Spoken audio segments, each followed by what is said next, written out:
So, good evening, everyone.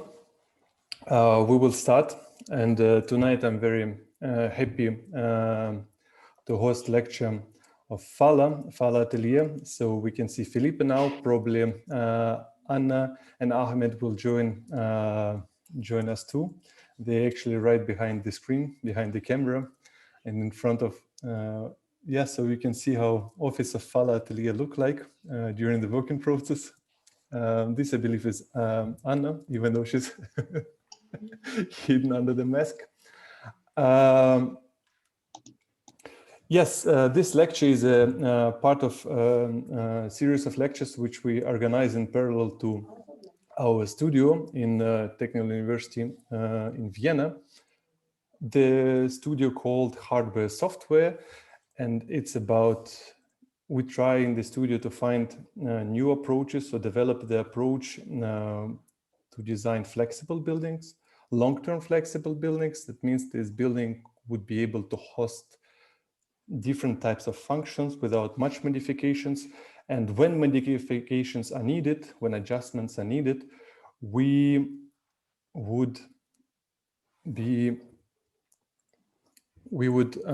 these adjustments would be done with the minimal with the minimal means. And speaking about this, I think Fala is a great example when we generate their practice and their design. How can we adjust design with a minimal means by adding one or two elements or removing one or two elements? It's interesting that we all know Fala by these amazing graphical works, but it's even more inspiring how we can see that how directly they manage to translate these abstract images into the real world, how they create in scenography of their designs, where everything, wall, frame, mullions, doors, furniture, and even flowers, sometimes cats or other members of your permanent residents of your images play the same role in creation of this atmosphere. So I believe Filipe and probably Anna and Ahmed will speak about it tonight in more details. And yes, I also asked Filipe a bit emphasize this aspect of minimal means, how they with minimal adjustments achieved these significant transformations of the spaces. So Filipe, I'm very happy to welcome you, and please start. So thank you for the invitation, and it's the second time you invite us. We need to invite you also to give a lecture here in Portugal one of these days. That's the hope. One day the world is going to go back to normal, and we need to work on that. You were actually meant to be in Porto a few months ago. Well, yeah, we even happened to be there online. We recorded the lecture, but it's slightly different. But now you're also virtually in Austria. True. I mean, that's one of the, I'm usually not an optimist. I'm more of a pessimist, but I think it's an interesting approach to the coronavirus to see the half full glass, is that we have been part of amazing talks, discussions, debates, and so on that would be not impossible, but very hard and very costly to do in the last few months. And at least I think Zoom was the positive thing that came out of coronavirus. I think like today, these talks and everything we can do on the same day, like 8 Zoom talks with different people, clients, students, friends, or whatever. Yeah. I don't agree. I would even say acceptance of Zoom, because Zoom and Skype existed since a long time, but the fact that everyone, and first of all, clients accepted that rather than flying 3,000 kilometers to have a 40 minutes meeting, we just can have a video call. That's a really massive change, and which is very good for ecology. And thank you for the invitation, and even more, thank you for the invitation in such a topic. It's I'm going to be honest. It's not a minimum or maximum effect with minimum resources is many times something we criticize. Not criticize, that annoys us, because we have to work like that. It's not like if we have the option to work in many other ways. So therefore, I think it's always nicer when you have the opportunity to do it because you want to do it, not because you are forced to do it. But at the same time, if you're forced to do something, at least do it with proud and, do it proudly, do it with joy. And that's what we try to do in most of the projects we operate, with those more limited conditions. And I think that talking as a Portuguese architect in a Portuguese practice, in a Portuguese context, 10, 15 years ago, so when I started my architecture studies, the whole idea of urban renovation or this kind of minimal intervention was seen as a lesser architecture. And I think today, not only it became a kind of mainstream, at least in our context, it's, I would say 50% or even more than 50% of the commissions, they have some sort of renovation basis or transformation basis or correction basis. It became a very common and recurring way of doing architecture. And indeed, when you have something as a start, it forces you to think a lot, because when you have nothing, you have to invent. So it's not easy. It's not easy to invent a building. And we also have commissions like that. And it's, of course, very exciting. And that's how we are taught in school, or at least how we were taught in school, to invent. We are the authors, we create. We are the geniuses that will produce something that if we were not there would never exist. But the fact is that when you are renovating or intervening in some sort of given structure of given building, there's a different mindset. So you need to be able to understand, first of all, what you want to keep. So there's a critical standpoint before you start inventing, before you start creating, before you start renovating, which is to understand to what extent you want to keep or not, to what extent you want to erase the existing condition, to what extent you want to celebrate the existing condition, if you really want to talk about an existing condition or not, to what extent, the local regulations apply, because when you invent something, you're probably working within, the generic regulation, but when you have a given structure, you need to understand how that structure belongs to the present today, because that's probably a structure from 100 years ago, 200 years ago. So we have been having a lot of fun with those. We are not nostalgic about most of the buildings we intervene in, but we found our own way of having fun and pleasure in this. And today what I thought was, as I told you before we went online, is that we have some PDFs that usually we combine and cross for a talk. And those PDFs, they normally provide us a very solid narrative. We know where to do a joke, we know where to make the comment and so on. And, it's very planned and organized. But we thought it could be interesting today, instead of doing that, to just share the screen. That's something I'm going to do now. And while sharing the screen, to just go to this platform that is our website, and to just randomly dive into it, because our website is a very practical but unpractical platform. It's devised into 3 layers. So at first glimpse you see projects, but when you go inside the projects and you click on the images, you end up lost in a maze. And this maze is divided, as I said, in projects, tropes, and lenses. The projects, well, everyone knows our website that is structured in projects works. You click on a project, so let's click on one of them. You get some photos of that project, and when you go down, you see the drawings, you see the plan. So very, very straightforward. And you would expect that when you click on an image, you will see that image bigger, or probably will see some sort of additional information on that project. But if you click on an image on our website, you end up, well, in this case, in interiors, which in this case, it's just a lens. It's a way of looking at the content we produced. And talking about something you said before, there's always a sentence at the end. Actually, most furniture on the photos is property of the atelier. So this is how the website is structured. So I have no idea every time I click on an image where I'm going to end next. So what we were thinking about was, what if instead of planning a very careful narrative for the presentation today, since the topic, I believe, is somehow crossing, in full through the production of the practice, what if we just try this? What if we dive into an image and we see where that image takes us, and every time we click on another image, something else shows up? So what I'm going to do today is that I'm going to go back to the homepage. And from the homepage, I'm going to choose a project that will give a base of a representation for the presentation today. And then from that point onwards, I'm just going to see where this leads us. And maybe the first project I would like to show is this one. It's our house and atelier. And this is a very special project, because it happened almost by accident a few years ago, because we had a very small office space, about 20 square meters in the city center. And that space was very special, because it's where the office started, it's where, Fala became Fala. And it was a very, very tiny room. And when we were 3, it was perfectly fine. When we were 5, it was okay. When we were 7, it was not okay anymore. When we got to 10 people inside, it just became illegal almost. It was not it was not safe anymore.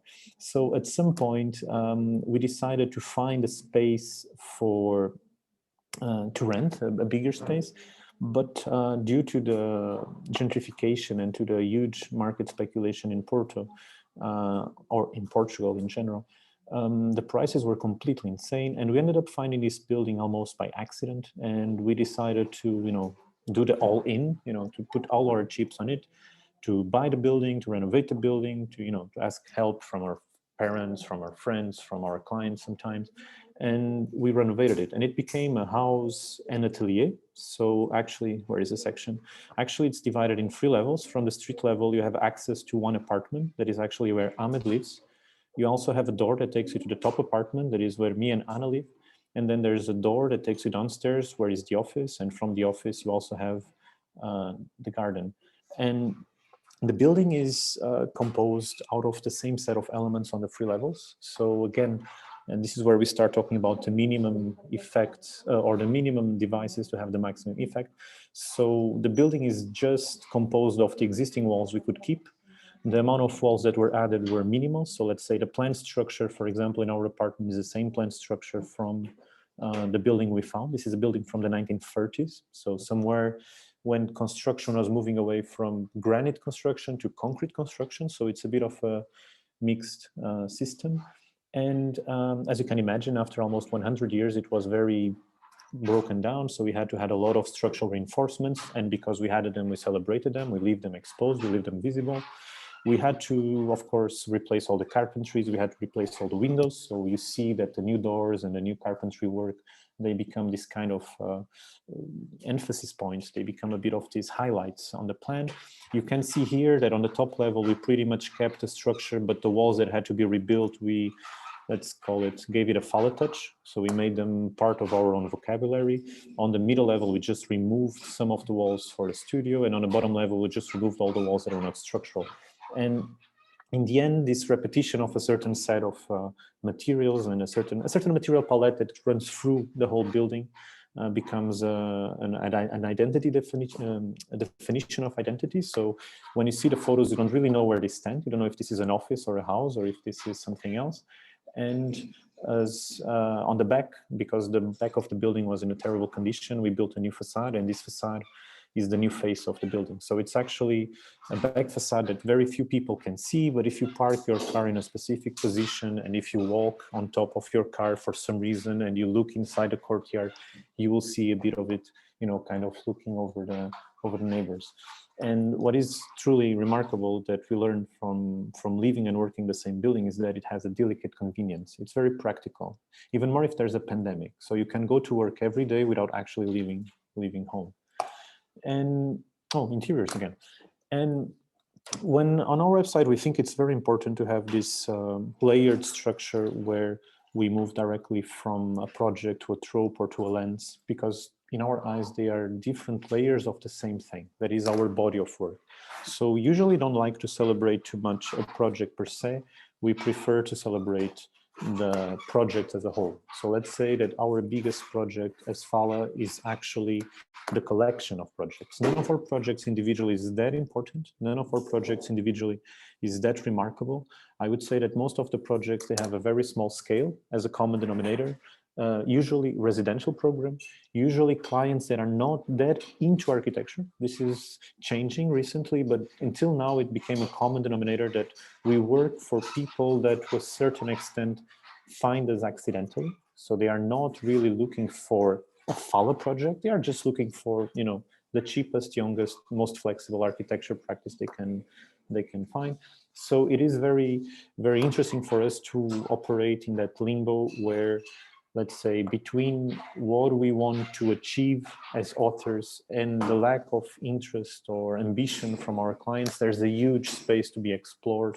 So the lack of a proper budget or the lack of a proper program or an exceptional program, I would say, is not at all something we criticize anymore. There was a time where we were very frustrated because of that, because we felt we were not having the right opportunities, but now we learn to understand that maybe this is it. This is how we will start our career, and maybe in a few years things will change, who knows.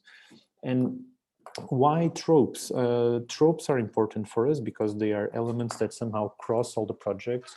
For example, the blue door, the flying kitchen hood, the pink curtain, the stripy pavement, the strong pattern on the facade. You know, there are certain elements that we are used to seeing in most of our projects, and at some point when we look back and started studying our work from a certain angle, we notice this is always happening. It's almost like if we were psychopaths putting all our projects on the wall and just connecting dots between them. And we started noting that there were a lot of dots we could connect. There were a lot of lines that we could throw between them. Of course, this is one of the most famous ones, our fetish towards marble. And many of these, they are, you know, natural conditions of being a Portuguese practice. For example, working with marble, it's local technology, it's local material. Most of the times it's marble that, you know, if you do a hole in the ground somewhere around Porto or Lisbon, you find natural stone, so you can use it quite well.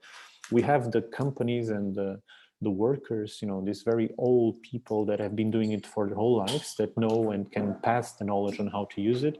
And usually if you just apply the right amount of color and the right amount of marble into a facade, for example, by doing a column that is painted in blue and by just adding, you know, 20 euros of marble on the top, you create an identity. You create somehow what some people would call a signature, but I would say what we could call a composition. The facade is not just a window anymore, it becomes architecture in our eyes.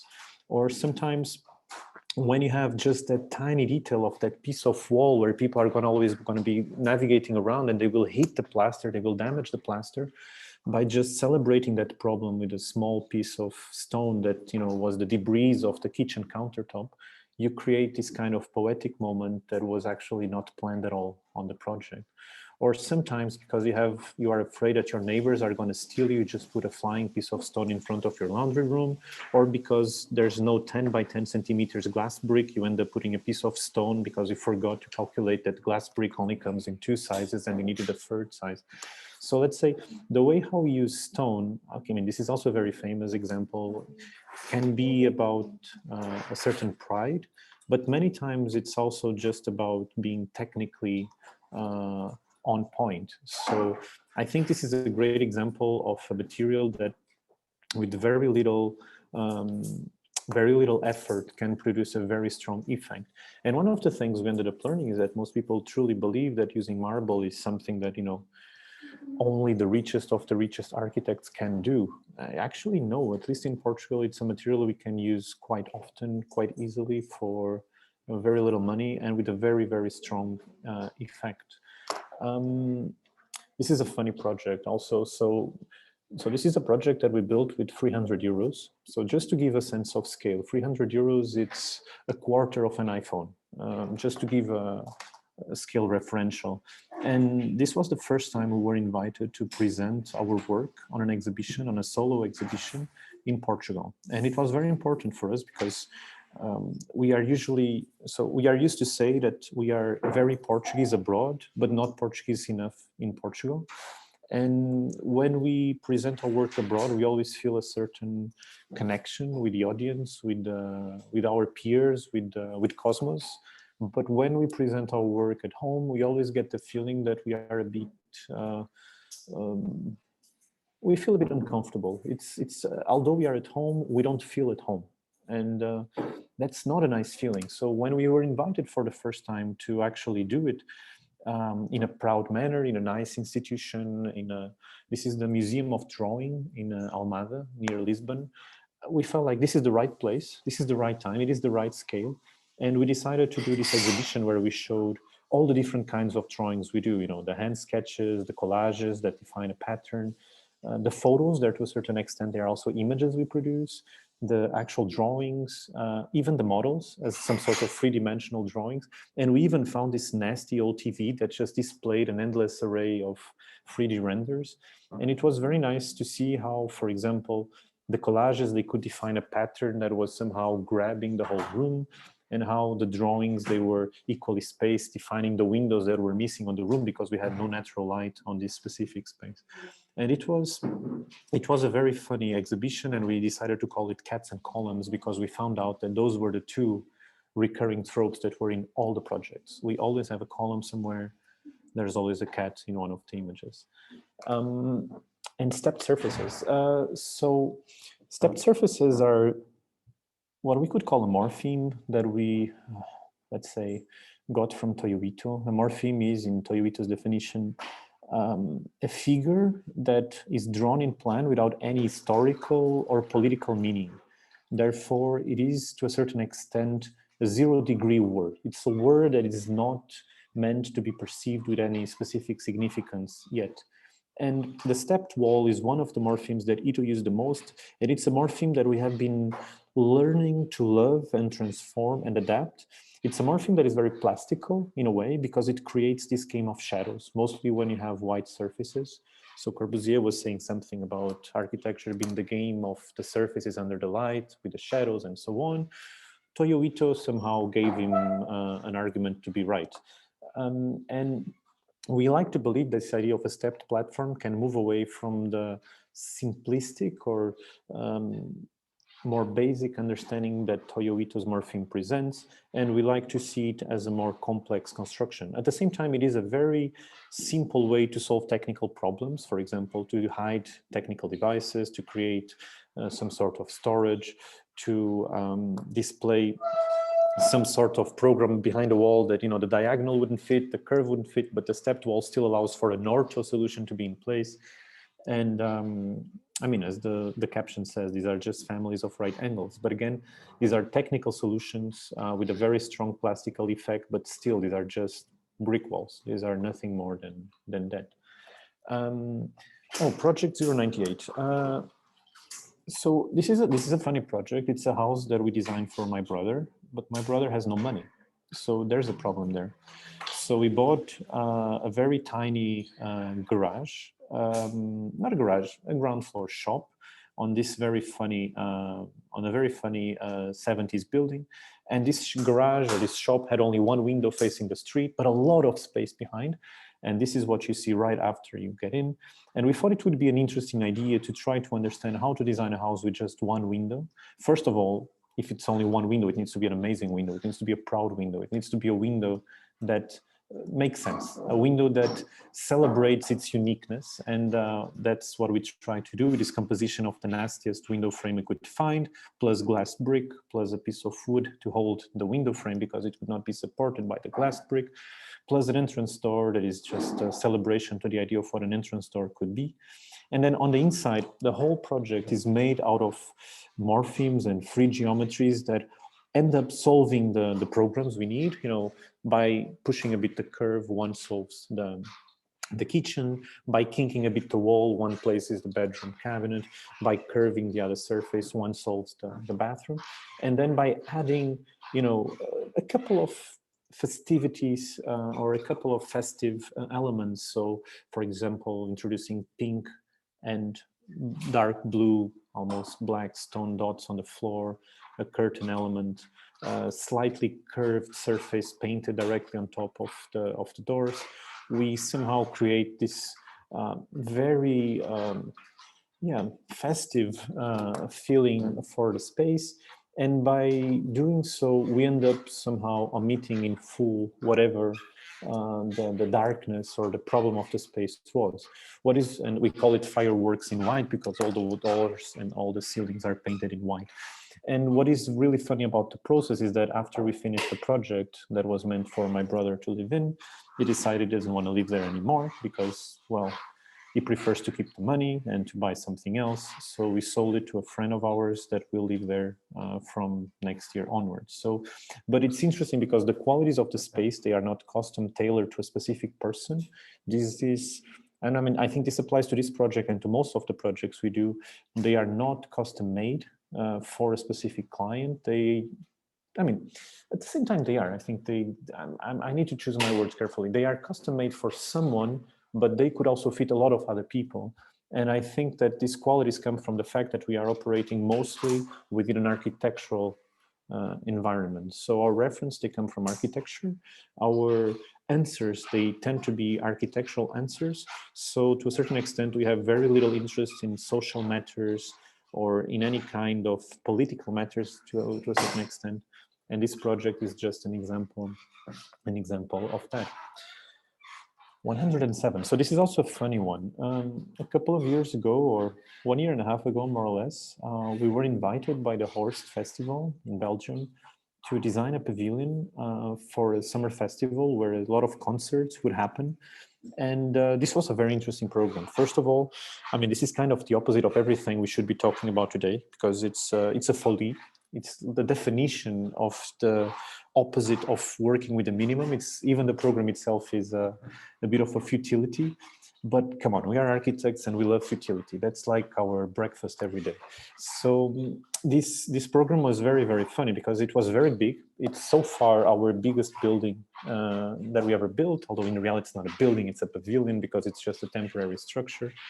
And it was a very funny exercise because it was designed by us, but then it was built by a team of workshop participants that were students and architects from all over the world. It was built just in 2 weeks by a group of people that were not in any way, you know, carpenters or experienced woodworkers. So it was very, very funny to see. It had a lot of paint, it had a lot of color, it had a lot of, I would say, joy. And it was very funny for us, first of all, because it was our first building built abroad also. And I'm going to insist a lot on the word building. I want to call this a building. I don't want to call it a pavilion. A pavilion, everyone does pavilions. I want to say this is a building. I want to claim that architectural territory. And it was very funny for us to see how it ended up being used, because we as architects like to see the architecture per se, this kind of pure condition. But in the end, we had a lot of people using it in many different ways. And we ended up going back and rephotographing it. Or in this case, a lot of people ended up photographing it in use. And let's face it, this was the first time that we had this experience to have a public program of a public building being used by the public. So we could not control how it was going to be used, contrary to a house where you can control the photos you display, how you publish it, how you communicate it. In this case, we just accepted that, you know, a summer festival is going to happen in it. And it was very, very nice to see how in the end it was so well received. So moving to the next one. So for example, this is also a very funny project. It's just a few meters away from our place. It's a garage again, or a ground floor shop. In this case with two facades, one facing the garden, the other one facing the street, but a very long space. It's actually a space that is almost 30 meters long. So you have the two natural sources of light and you have a very high ceiling, about 3 meters, 3 meters 20, something like that. And the whole program is solved with a line. And I think this is a good example of a project that fits what you were talking about before, Artem, about a project that just defines itself by the minimum necessary elements to transform what was a garage into, or in this case, a flower depot, into a house. On the street side, there's a gate that you need, but because this is a house, this gate is now translucent, so it allows light in. There's a handle that actually hides the mailbox, so you solve the technicality of the mailbox. There's just a set of very small programs, a bathroom, a kind of inner bedroom, closet, pantry space. And from that point onwards, there's joy. And if you need to do a pavement because the pavement was damaged, why not doing it with a proud Harlequin pattern? If you need to do a few doors, why not choosing the right color?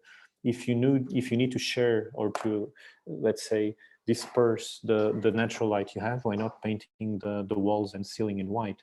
And if you need to define an identity, why not an inverted exclamation mark, just a blue line with a red, with a black dot on the top.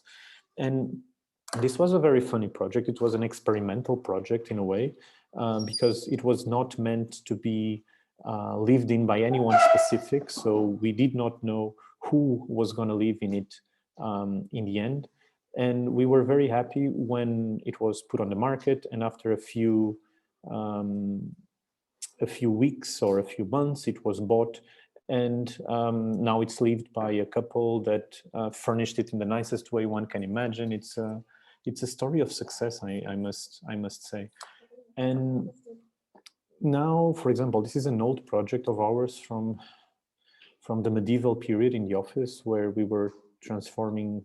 So this project the whole thing costed 10,000 euros, so 9 iPhones, and it's just about the transformation of a shoe shop into a real estate agency, where the budget was so short that we could not buy furniture. So we had to make the whole project around the furniture. And by introducing very thin slabs of marble, you can see they are just 2 centimeters thick, we managed to create some sort of partitions between the workspaces and creating some privacy for the people that visit the shop to talk with the agent and so on. It was another usage of a very, let's call it, this is a great example of a very strong effect out of very small means. Curtains are the only acceptable movable walls, we say. They are interesting because they allow you to have different degrees of privacy. They allow you to convert a lightful room into a dark room, but they also allow you to convert a lightful room into 2 rooms that are still lightful, because you can choose the textile to the extent that it allows all the light to pass through. Usually when you choose a textile, no one criticizes or comments the choice of color. It's just accepted. A textile has a color. Normally, most people believe that architecture should be white, beige, or gray. That's the contemporary agreement. But when it comes to textiles, they accept everything. So it's quite funny for us to understand that maybe the textile becomes the cherry that you put on a very dry project and brings a lot of identity and a lot of personality to a room. And sometimes you can use them on the inside, you can use them on the outside. So it's a very, very funny material. 119. This is an exhibition we designed a few months ago, right before the pandemic. It was meant to open on a day where Porto closed. So it was done for like several months without anyone visiting it. It was a kind of strange existence in that sense. And then it opened just for a few weeks.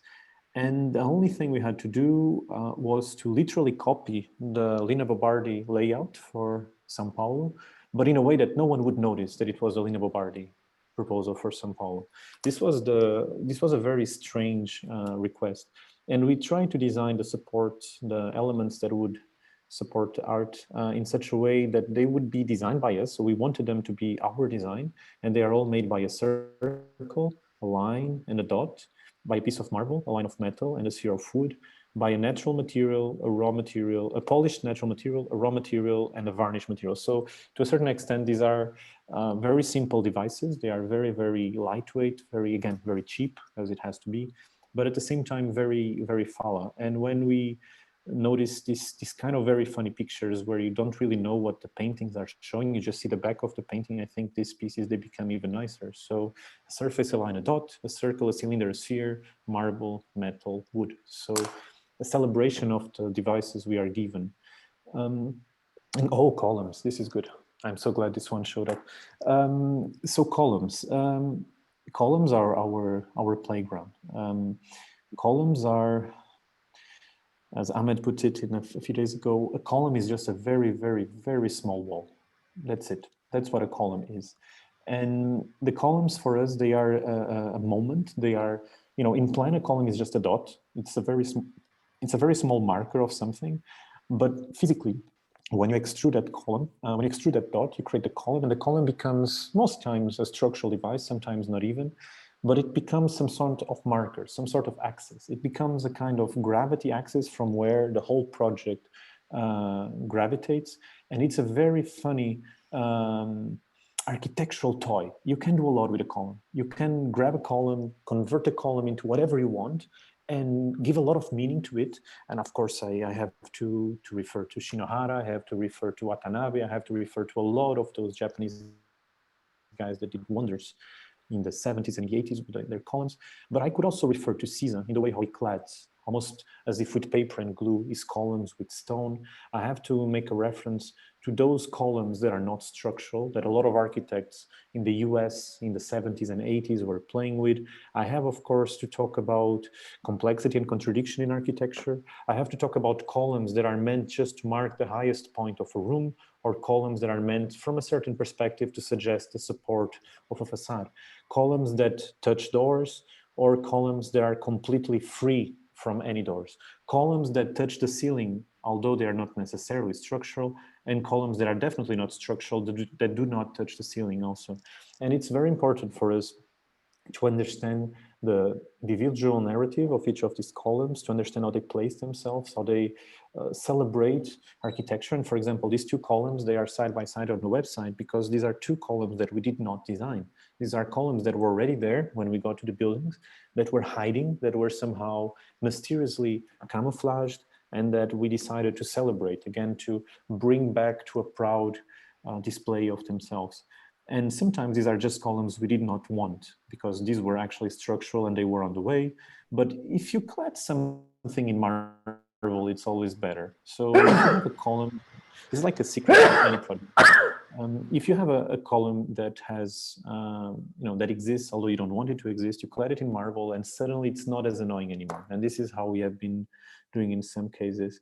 Or the column that somehow defines a language, a column that holds the metal staircase, a column that is there to hold the beam that holds the disco ball, also a very important one. Or for example, the column that is actually a chimney that takes the smoke away from the fireplace. And it is very important for us to state the obvious. A column for us is architecture long before it is structure. And there's a lot of columns we don't see because we don't want to. So if we decide to show a column, it's very important for us that that column is an architectural device and not an engineering one. Plans. Okay, this is also a good one. So plans are the beginning of everything. So I would say we would never design a project or produce a model or produce a collage or produce a 3D until we design a plan, until we have an agreement on how the plan of the space is going to be operating. Because the plan is a dry drawing. A plan is a series or a collection of facts, a collection of statements. It's measurable. If I send a plan to Russia, you can read it. You don't need any captions on a plan to know how a plan works. And the plan is very dry. The plan tells you nothing about materiality. The plan tells you nothing about how you will perceive the space. The plan tells you how you, as an architect, rationally read the space. How is the space structured? What are the proportions? What are the tensions that you want to cause? A plan talks about form, talks about flexibility in a way, because it suggests how the space might be used, but it doesn't tell you how to. It gives you hints. But at the same time, a plan is a set of facts, as I said before. Therefore, if you draw it properly, your architectural statement becomes evident. And for us to draw a proper plan is the beginning of everything. And we believe these plans, they should always be drawn in single lines. So we usually don't like to publish the plans we do for construction documents, mostly because we don't build that well, but also because we build cheap. It's kind of irrelevant for us if it's a brick wall or if it's a concrete wall or if it's a gypsum board wall. What matters to us is that there's a line that separates one room from another, or there's a line that separates the interior from the exterior.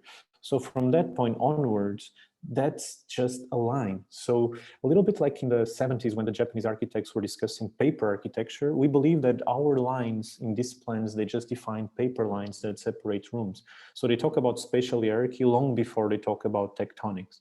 And it's very important for us to understand that tectonics are not necessarily the enemy. It's perfectly fine to talk about tectonics, but a good architect should be able to produce a good plan regardless of its tectonics. So that's why Alvaro Siza is 20 times a better architect than Peter Zumthor. Peter Zumthor does not know how to do just a nice plan and a good building with 1,000 euros of gypsum board and a bucket of white paint. Siza does. So to a large extent, tectonics is an added value if you can do it, but if you can't, tectonics is not enough. So I would say that a good architect needs to be able to draw a good plan long before bringing interesting tectonics to that plan. And I'm going to move to something else. So furniture, yes, we have also been designing furniture once in a while. It's not very interesting for today's topic, but yeah, it's funny to design furniture because there's no regulations, there's no fire department, there's no heritage department. Usually, it's cheaper than building a building. It's faster. You design it today, it goes for production tomorrow. Next week, it's already on site, which is amazing because architecture costs too much time and takes too long to happen. This is a quote from someone else. And we really like to do it. Sometimes it's just an IKEA cabinet where you just draw the handles and you put a piece of stone on top, but then suddenly it's not an IKEA anymore, it's yours. And other times, the whole project is about a counter for a bar, or other times it's just about the kitchen. And even a kitchen can be a bit of a jewelry piece if you take advantage of it. And maybe in that sense, for example, this one is a good example of a kitchen that, because of the budget, had to be the cheapest possible. Because it had to be so cheap, it ended up being just MDF that was not even lacquered, so it was painted on site with a brush. So if you have to paint it on site with a brush, why not choosing the right colors and the right patterns, so that in the end no one even notices that these are just MDF boards painted. That's not even a kitchen anymore. What is this one? Okay, light-hearted pavement. So it's also very important to understand that one of the most common constants in our projects is the celebration of the pavement, because one of the few things we are certain of is that there will never be a project that does not have a floor. There are a lot of projects that have no ceiling, some projects that have no roof, but there was never a project where there's no floor. And if one thinks, for example, about the St. Peter's Basilica in Rome, it's actually fascinating to see all of that three-dimensionality around you. But when you go to the floor is just a flat, endless surface that has the richest of the richest patterns on it. And we like to celebrate that. We like to embrace that spirit and to somehow understand the floor just as another three-dimensional creation. And sometimes that three-dimensional creation, like on this case, is talking about a certain sense of whiteness, a certain sense of abstraction. Other times, that floor is just another way to celebrate domesticity by, introducing a quarter of the wood in a different tone from the rest of it, and suddenly you define a permanent tapestry. Other times it's just about the clash of elements. Other times it's about the contrasting with the ceiling. Other times it's just about detaching the devices, so the staircase and the kitchen counter, from the floor, so to separate them. And sometimes, like this one, it's just about chocolate sprinkles on a marble pavement. By introducing slight glitches in the system, the pavement becomes just a bit better. Not perfect, just a bit better. Other times it's about understanding that if you can choose any color and all colors cost the same, why not doing gigantic chessboards? Or other times about breaking the chessboard, and so on and so forth. And we like to celebrate pavements because clients cannot avoid having them. So the client can change anything on a project. The client cannot remove a pavement. I mean, it can change it to something else, but if it changes from wood to stone, from stone to tiles, you can always find a way, if you don't have anything else, to have the pavement as a device for your architectural expression. And it's important to say that in this case, for example, the pavement also becomes a kind of necessary minimum element for a maximum impact, in the sense that you can almost define an entire architectural identity just with a pavement. For example, with this image on the right, I dare to say that if that pavement was just pine, the room would be 20% worse. But for the same cost, by adding just a few lines of mahogany, it becomes 20% better. So a pavement is a tool for an architectural gain. All patterns. And talking about joy, so for example, if I tell you two very short stories about these two photos. Now, one on the right, by regulations, we keep the same RAL code on the tiles on the street sign. But as you know, the RAL color chart is very vague, so it jumps a lot between colors. So if you take a certain RAL code and you push it all the way to its maximum saturation and to its minimum saturation, you end up with two quite colors. So you can do legally a listed building, a striped building in the historic center that has all of it the same RAL, so necessary, without actually having the same color all over. Or, for example, if you forget when you calculate a double height space that's going to intrusion on the just by painting it in the Peter Markley house pattern in green, you somehow create some sort of this cube that is actually the double height space on our house apartment was not meant to exist, until we noticed that from the street you could see it. So we had to do something to act like it was not a mistake. Other times it helps us to do the proudest shower in a mud, or to disguise a fireplace that is too noble for the house where it sits in. It can also help us grab a whole building that has only about 10% facade visible. The other 90% are somehow hiding in the back and they are blind facade. But maybe if the pattern grabs it all, the whole building becomes one. It can also be about creating a psychedelic effect on us. It could be about the definition of a be about, as I said, pavement, about this kind of a kitchen. And you notice that when we are looking at these projects, we have not seen this project yet, but this kitchen showed up as furniture, it shows up as patterns, it will probably show up on a few other topics. And this is what I meant. The website runs in different layers, so you can cross it diagonal in different directions and end up finding different. And for example, here, 3 tones of stone. On that side, we just have MD panels painted in 2 colors. Honestly, it's the same. If we were not allowed to do this facade in stone and we had in plaster just with 3 tones, be pretty much the same. It would be just 20% less good. For example, project 52, this is also an interesting one. This is a great example. This is the cheapest project we ever built. This project was built with 300 euros per square meter. For those who know, so to give you an example, social housing standards are twice that. So this project was built with half the standards for social housing. This is a building that is meant to be sold to generate profit, that is built below the standards of social housing. And the site is quite, it's in the middle of the in the suburban town from Porto, and this was an old clothing factory that looked a bit like a nasty house because, you know, these were the 80s, and we were asked to transform into a housing unit, and we felt that there was some sort of innuendo in it, so we decided to explore a language that was more industrial than the industrial building that it had before. And we used just one typical door, one typical window. We just exposed the structural elements that were part of the building. The pavement is in every single square centimeter the same. There's no distinction between the detailing for the kitchen, for the living room, for the bedroom. Everything is the level 0 of architecture, except for the plan and the section, where you kind of understand that the finding of a certain pattern, of a certain grid within the plan, that is then crossed by 2 very precise exceptions, allows us to compose a very logical plan, and that allows us to create a certain hierarchy in space. There's the living space, there's the private spaces, and there are the exceptional bedroom water spaces. And once we look at the section, we understand that the rule runs over the whole building, so the whole building behaves as a single system. And of course, the facade results from the plan results from the structure. So the mistake that the structure that we found on site represented became the trigger or the sparkle that started the whole architectural game. And you see, just the client was so keen to be, you know, 20 centimeters ahead. It would absorb the column and the beam. You know, the column and the beam, we don't want to see the column and the beam would disappear, and we had to fight for months to keep the column and the beam and just to move the wall a few centimeters back. I believe that when I see this photo, it was worth it. It was worth the fight, because if this beam and column were not there, this project would be definitely a worse project.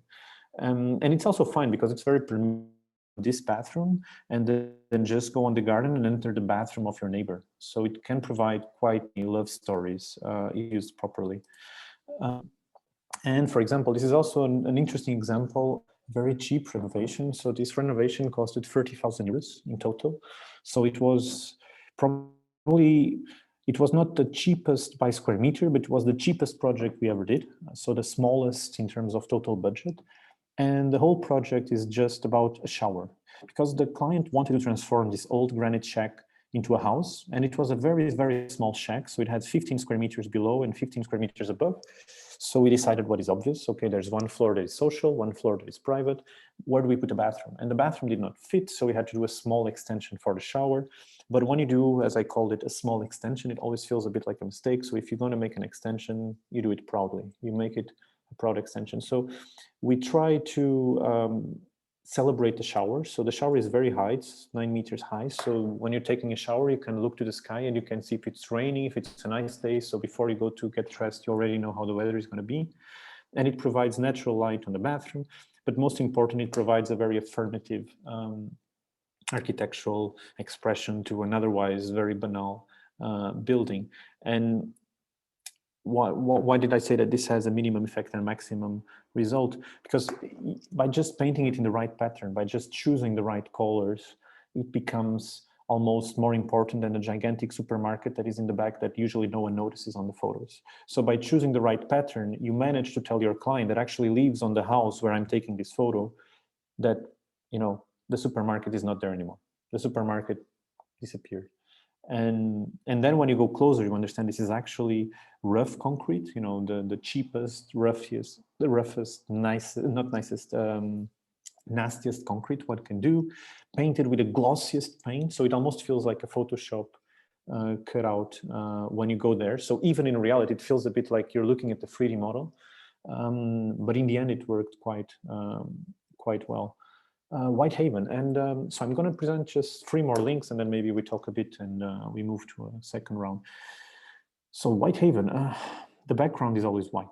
This is also a kind of religious, almost dogmatic attitude of ours. The background always becomes a kind of white page where we can sketch on top. And this happens because, as I told you, in most cases, we have been working on top of given structures.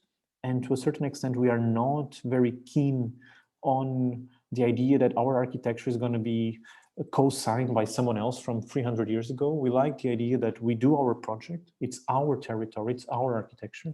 Therefore, white, you know, to quote Albert Reimann, annuls everything else. White somehow removes materiality, removes history. White removes the 300 years patina from the structure, and we like to operate on that basis in a way. But at the same time, when we create a wall, when we create those lines, those single lines that I was talking about before, it is also very important for us to keep those lines white, so to somehow annul any idea of hierarchy. And from that point onwards, to do this, to allow objects, columns, doors, accidents, mistakes to be celebrated in front of those white surfaces.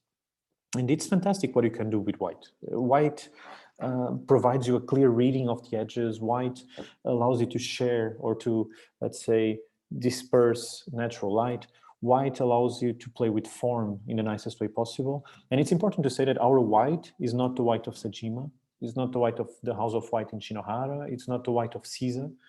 It's not, it's our white. It's a white that we are still trying to understand. But it is what we could call Fala's white. We have been to this one. So I don't want to talk about this one. In context, this is also interesting. So until very recently, or let's say when we started our practice, our interventions, they were limited by a given frame because we were mostly working in interior spaces. At some point, we started working in contexts like this, where we could do small additions to the city. So from very specific angles, in very specific perspectives, you could kind of hint that our architecture was present. And now we are mostly moving towards the one on the right, where our buildings appear, they exist. And they exist in this kind of context, you know, most of the times not glamorous, not fancy, not amazing, I would say, but still, I would say ideal. They allow our projects to breathe. Our projects, they exist on their own independence. They have their own space. They have their own time. And once in a while, we find ourselves in this kind of situation. For example, by renovating, for example, this is a communal housing project we renovated a couple of years ago. We kind of see how this freshness relates or contrasts with the surroundings that are exactly the same typologies, but not refurbished yet. Or by introducing a very strong pattern just on one side of a wall, we define an oasis. This is the closest we were ever to design an oasis, just to somehow define a perimeter in which our project exists that detaches itself from everything that surrounds it. Or to find out that those beautiful photos we try to take from our buildings, many times they hide, you know, the lemon tree that actually hides the facade, or the nasty neighbor where we had to climb in order to take the photo of. So most of the times those photos, they are complete lies. They are not, the photo you publish is the photo you want to publish. It's not necessarily the way how the architecture is going to be perceived. And we could do a whole talk on that. And so, or sometimes our elevation is just literally the gate because everything else happens behind. And and so marble fetish, the blues. So the blues, as I said, are a very, let's say, a very simple way to detach from that white background I was talking about before. So by choosing the right tone of blue, one can easily separate a line that is just made out of paint, a piece of cabinet, of cabinetry, a surface, a column, a door, etc., etc., etc. Or meaning space. I think this is a nice one to finish. Or a meaning space, which is a space that somehow structures the whole project, as if the whole project is standing on the shoulders of just one room, as if that room per se manages to summarize all the architectural intentions of that specific project. For example, the double height space on our apartment, and you see this top part is that green cube I was talking about before. We designed it from the inside and we completely forgot that it was going to be seen from the outside, which proves we are not that good architects in the end, because we forgot something so basic. Or for example, I don't know, I could talk about this kind of longitudinal tension versus the completely illogical direction of the pattern of the floor that cuts that longitudinal quality. Or for example, that room that before being filled with furniture celebrates an architectural totem. Or for example, that other room that if you lower the camera enough celebrates that surface that somehow protects you from the rain that we usually call the roof, and so on and so forth. So I think, Artem, I don't know, we have like 300 pages on the website, so I could do this until tomorrow morning, but maybe so I let's stop here till tomorrow morning. Okay. No, I think actually it was a very good dive in your universe, in your like alternative reality, where many things exist in parallel to the city context. And it was interesting also to see like how sometimes you mention concepts, sometimes you consciously avoiding to mention the context. Yeah, I just like I see there are like many questions coming to the chat, so I think it would make sense to continue with the questions, because I do believe it's one of the biggest privilege which we have nowadays on these lectures organized via Zoom, when people can, and that's the main difference in between something what you can just watch on YouTube, for example, in any time you want, but when you participate and watch it online, that you can ask the question and receive the answer to your question. So I'd love... Depends on the question. It depends a lot on the question. Well, let's see, like, I mean, I haven't read all of them, but at least, you know, that's the way the one who watched for 1 hour this presentation also have a right to ask the question, and you have the right to select the one you want to reply, and also how you want to reply. But since I also was listening to this lecture, I will probably start with the first question, or bunch of questions. And I know that probably some of them you've been asked thousands of times and you are very annoyed at this. But I would anyway ask them. Some of them, they could sound a bit stupid or provocative, but it's also interesting to me what you would reply. So nevertheless, at certain moment, at least, you've been called naive architect, so you call your architecture naive. I know probably now this word already vanished from your vocabulary, but I would ask from like simple question. It's indeed, your design looks very naive and straightforward, but at the same time, it's also very practical, and you present it often from very practical point of view, from very technical, functional way of thinking. And in your design, what is the departure point? Do you first like think, okay, what would be the image of this space? Or do you actually make a kind of research about the space, or like observe it clearly and say, this we can do, this is like technically possible, this is technically impossible? How do you depart? I think, you know, architecture needs for a brief, I would say. At least in our case, the projects we build, they are built for someone, so they are commissioned to us. So far, we only worked with the private sector, you know, be them a small investor or someone that wants to design a house or renovate an apartment. So we don't know how public architecture actually operates. And this is not me being modest, it's really the case. We don't know because we never actually did it. But on this realm, you know, if you have a private client, he will ask you something. He will ask you a question. He will ask you, how is my house going to be? Or what can you do with my apartment? Or what do you think you can do with this building? And from that point onwards, you need to provide an answer. So pragmatism is important. You need to understand areas, you need to understand costs, you need to understand the program, you need to understand what the client is asking in between the lines. So understanding clients is an art, and it's a very difficult art, I must say. So understanding what they are telling you and what they actually mean, these are two completely different things. And usually we have to do that quite well in the beginning. From that point, and knowing that many times we work on a basis of a certain detachment from the discipline. So most of our clients, as I said, they are not really into architecture. They just need someone to take care of some bureaucratic process or something like that. We have a lot of flexibility or a lot of freedom or a lot of, let's call it space. And in that case, if you already know that the program works, because I don't think you need to kill the program to do good architecture.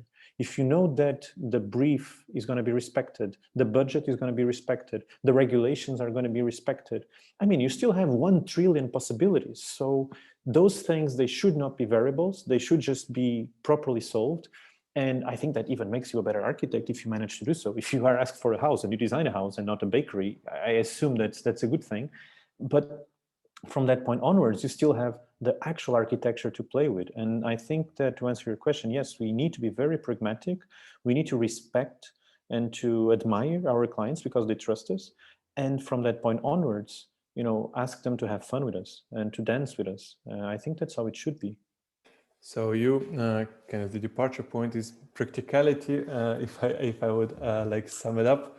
But the other thing, the way you as well present it, and the way we perceive it, and the way we can think about your architecture, that beauty is the same function in your buildings, in your spaces. It's the same very important element, the same like piece of the space, which unavoidable.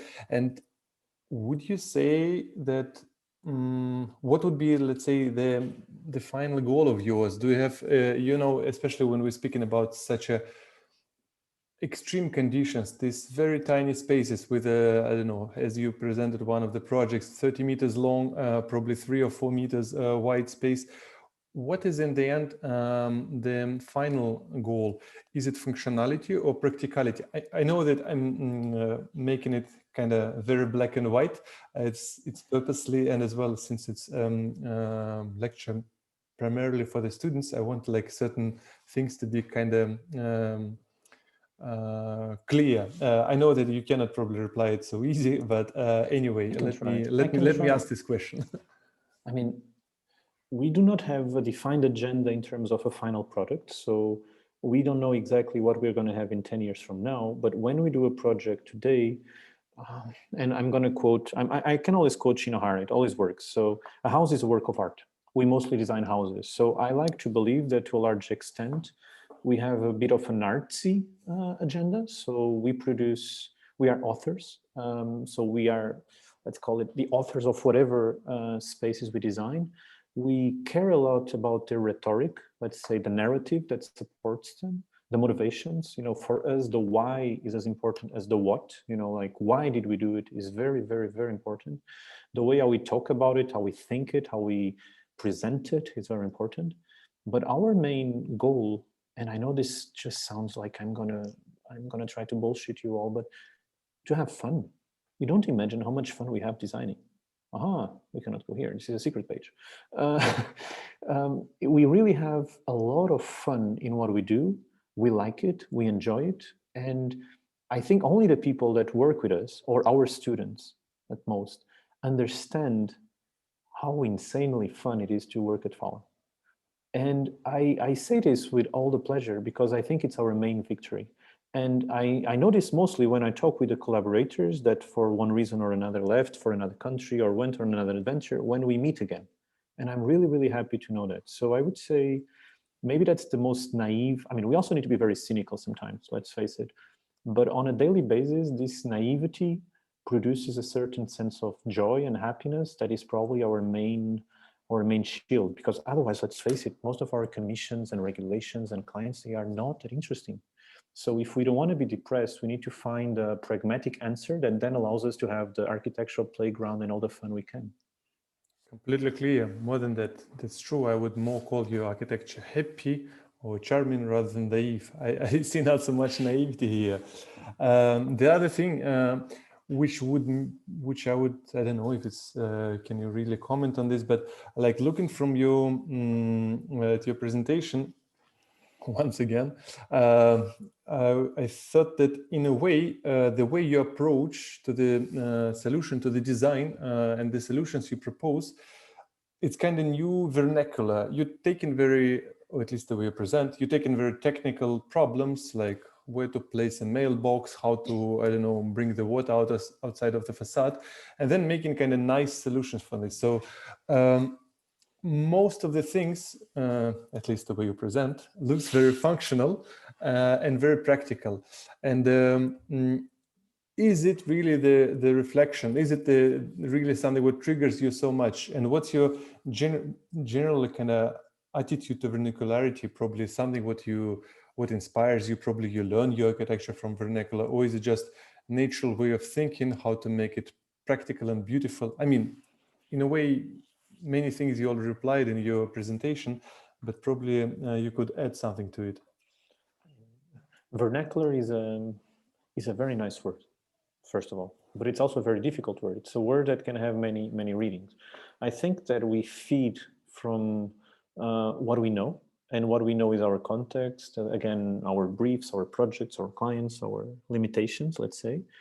And from that point onwards, as I said, once the more practical side is solved, and let's face it, solving the practical side many times does not mean being practical or pragmatic. It just means that that's taken care of. Like, you know, like I'm not hungry anymore. You know, like I ate something. That does not mean I'm properly fed. It just means I'm not hungry. And I think that in many cases, sometimes we push too far. Sometimes we even break the rope. We also lose a lot of projects. It's important to say that there's a lot of clients who end up losing, or not losing. There's a lot of clients to reach at some point which just say, sorry, but I'm not going to do this project anymore. Sorry, there's a point where there was a time where we would say yes to everything, where we would have to compromise, where we would have to, let's say, accept the conditions because we were too young and we had no alternative, and this is still a job, so we need to make a salary and so on. But I think we are now at a stage where we can, I don't want to say choose the projects we do, but at least refuse the ones we don't.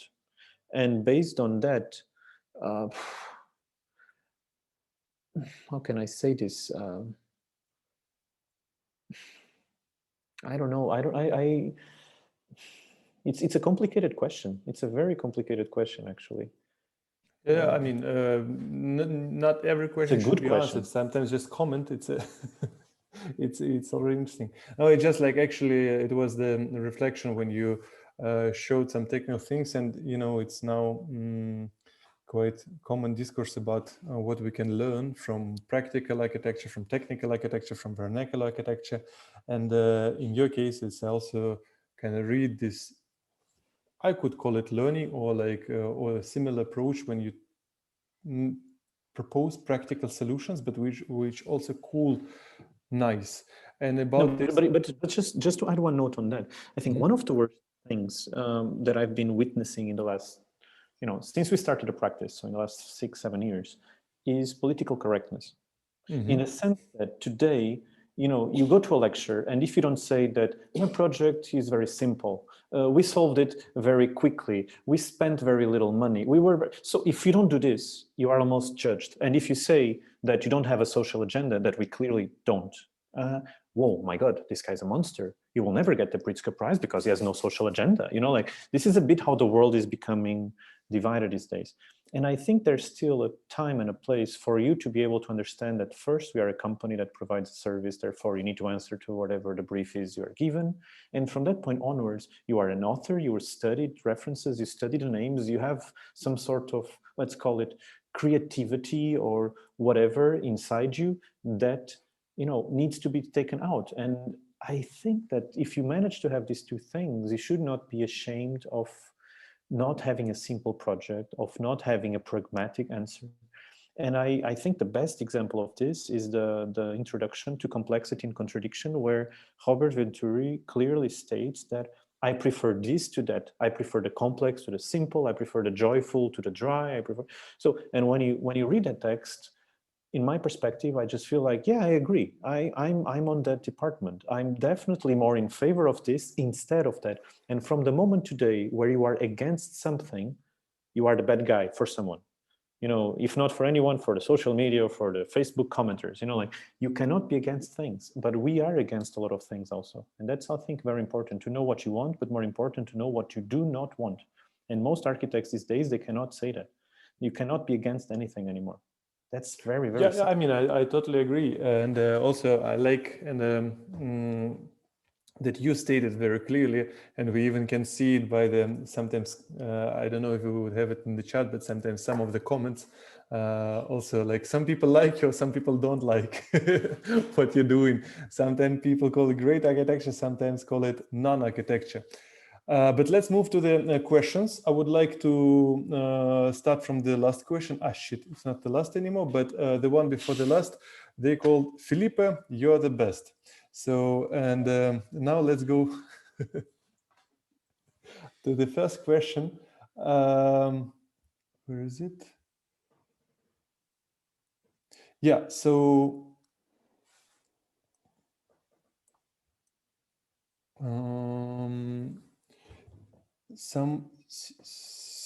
Simayo, sorry if I pronounce Simayo, George, I would read it this way, probably it looks to me probably it's Portuguese name. How do you deal with the client's interior in accepting some ideas you propose? Sorry, I didn't understand the question. I'm going to read it also, maybe. Yeah, well, in accepting the, I think he means or she means, I don't know this name, so I cannot define the gender. The inertia. How do you deal with your client? So I think the idea is like, how do you treat your clients so they would accept your ideas? I mean, that's an art. I mean, that's an art, and it's not an easy art to learn, and it's an art we don't dominate yet. It's something we are learning to do. I think you have two kinds of clients. You have clients that know what they are doing, that understand, you know, the rules of the game, that understand what it means to build a building, what's everyone's role. And from that point, you are honest. You talk, you discuss, you somehow try to use logic and argumentation and rhetorics to reach some sort of conclusion. And even your most creative desires can be explained, can be narrated. You can show your reference. You can try to communicate at the same level. And then you have everyone else. And I think when you talk about all the other clients, I think to a certain extent, most of the things you don't even say them. I mean, it's very rare to find any client that is interested in the concept of proportion, symmetry, the balance of the composition. I mean, so why would you talk about it? You just say it's nice. So yeah, I wouldn't agree. Well, it depends on the clients. Keep this in mind. But it depends a lot. But do you have, for example, different vocabulary for different types of? It's just my question. Yes, we have a theory of 5 languages. The language we talk among us in the office, which is the honest, the most pure, the one that is 100% about architecture. We have the one we talk with a municipality, where we just find the easiest way to lie on the drawings and to get everything approved.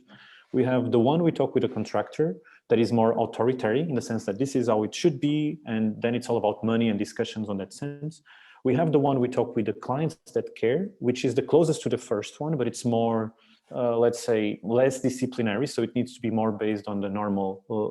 Probably as well, you explicit more some meanings which more interesting to the client. And then the last one, the bad clients, where you just, omit a lot of information and find a way to, move on with your life without creating a problem in the process. And this does not mean you lie to them or you don't give them what they ask. They ask for a house, they get a house. They ask for 3 bedrooms, you give 3 bedrooms. But if there's no definition more than this, then you are free to somehow operate freely. And if they are not interested, then don't tell them. If they don't want to hear you, then don't talk to them. So you talk to the people that want to talk with you. I think that's the main message. But if, for example, I would clarify a bit more about the 4th and the 5th language, would you have different languages for your clients? To the one you speak very rationally, to the one you speak very, I don't know, money, wise, how much, like economically, to the third one you speak like romantically. Oh, there's a beautiful space with a drama. You use different words completely. Like I never use the word beautiful in the office while talking, when we are talking here among us. I use the word beautiful in every single client meeting. I never use the word harmonious in any office meeting, I think we all use the word harmonious in a client meeting. And this has to do with for the same reason, I use a lot the word proportion and rhetoric in the office, and I will never talk about proportion and rhetoric with a client because that's usually not the topic. So if you ask me about a certain reference, I will discuss it with you and I will discuss it in the office, but I don't think I will start talking, you know, on a rampage on Shinohara in front of a client, because usually that's not going to work. It just looks like old Japanese houses that they don't even know about. So why? So I think it's very important to understand who's your audience and what you should say and how you should say it. Yeah, sounds very logical. Let's go to the next one. How's your attitude towards postmodern architecture? Who influenced you? Sorry. I mean, everyone that came after the modern movement is to a certain extent a postmodern architect. And I don't think there's anything wrong about it, because usually there's also a certain criticism in accepting that. And maybe it comes from our references. I mean, most of the architects we tend to look into and to admire and to obsess with, they somehow had their highest moment around that time. So between the early 70s and the late 80s, it's where we find, I would say, 90% of our bookshelf. And why is this? I don't know, maybe personal fetishes, some sort of sum up of personal experiences that led that way. But the more we study it, and we have ongoing research projects on this regard, the more we understand that this is amazing, which is not to say that there are not other periods and other architects that also are very important. It's just to say that in our personal perspective, and these are our personal references as a practice, this is where we feel more comfortable. Mm-hmm. Let's move to the next question, or if it would be easier to you, you could read by yourself. Either I would just go one by one. Thank you for the speech. I would like to know how you managed to maintain this sort of corporate design, the characteristics Fala elements, language during the last years. Besides Rousseau, what are your main reference when you're doing collages, and where does this specific inspiration from fine arts comes from? Who does the collages? That's a very practical question. The practical questions are easy to answer. Everyone does collages in the office, and I can tell you that we produced more than 2,000 already. And if I see each of them, I know which collaborator, past or present, did them. There's a certain DNA that you can see on the way how they are structured. Do you have a certain, let's say, guidebook? Guys, you have to have like this amount of elements? Not really, because actually, so there's also an idea that doing a collage is all the same thing. We do a lot of different collages, mostly because of the different people, but also because of the different things we are trying to show with them. But no, usually what we do is that there are a few things we don't do, and from that point, everything goes. And usually the collage itself, the choice of the perspective and the choice of the textures and so on has a lot to do with the idea of the project. So they naturally become different. What connects them most of the time? Can I just like ask one thing before we'll go back to Diego's question? Because collage to me, it's actually the way of representation of the design. How do you work in the office? Would you say there's like certain leader or group of leaders who creates the whole design, and then the team is like just facilitating, let's say, making collages, or everyone receive his own space? And then just I would clarify my question is, you have very coherent design, and that's true that as well, like in some articles you even call it like one project consists of many different, like spread in many different sites. But how do you achieve this if you have different architects who's in charge of different spaces? I do believe you don't have a guidebook, like Fala guidebook, but how is it going on? How is it organized in your bureau? It's important to say that for the first 2 or 3 years of the office, the team was changing every 6 months. So we had no clients, the team was changing, we were losing a lot of competition. So let's say those were the warm-up years. So we were just trying to understand what the hell are we doing here? From that point onwards, so from 2015 onwards, more or less, the team has been the same. So maybe the interns change, but the core team, the 7-8 people that define the core of Fala are the same. So as you can imagine, there's a huge intimacy. There's a kind of easiness, like we know how to talk with one another. And as you can also imagine, me, Anne, and Ahmed, mostly the three of us, we pretty much do not design. I don't open Rhino almost. I go there maybe once in a while just on a train to check a dimension or something like that. But we are part of all the discussions. Then we have collaborators that are more, used to work in executions, but they also do concept. Collaborators that work mostly in concept, but also do execution. No one wants to do the permits because they know it's just a fiction that we have to create in the middle of the process. But in a way, I think that if the three of us, so to take the partners as an example, disappear, I think there's no follow.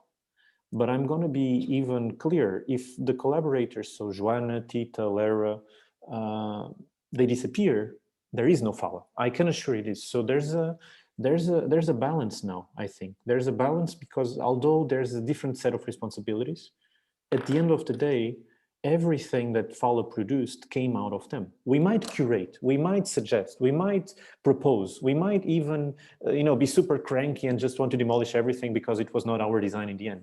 But everything that the office produces, one way or another, comes from these three people. And that's very important to be aware of. And even if we bring the books on the table and the idea in the beginning, or we like to believe we do, at the end of the day, all the development and all the thinking and all the rhetoric that was produced in the process was produced through them, with them, from them, by them. And this is very, very important.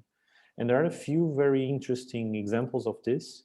I don't think it's worth going now in detail, but once in a while we produce a new drawing or a new technology, let's say a new way of depicting. For example, we recently tried to do wireframe drawings, which is very different from doing make 2Ds on Rhino. It's a different thing.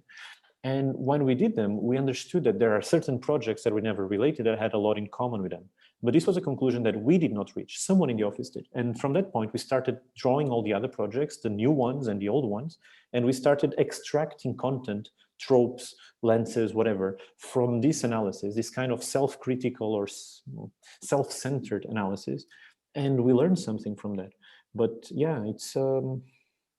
I would say it's a very horizontal platform, even if, of course, at the end of the day, there's someone that needs to assume responsibilities and to do this kind of very blasé presentations. But there's a very horizontal platform on a daily basis.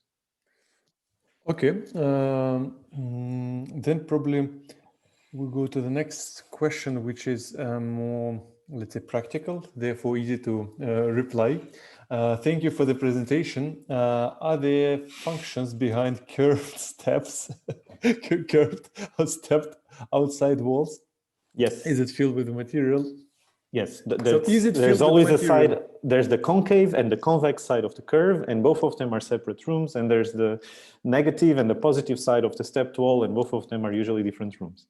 And I think she's Alina. She's more meant to speak about facade.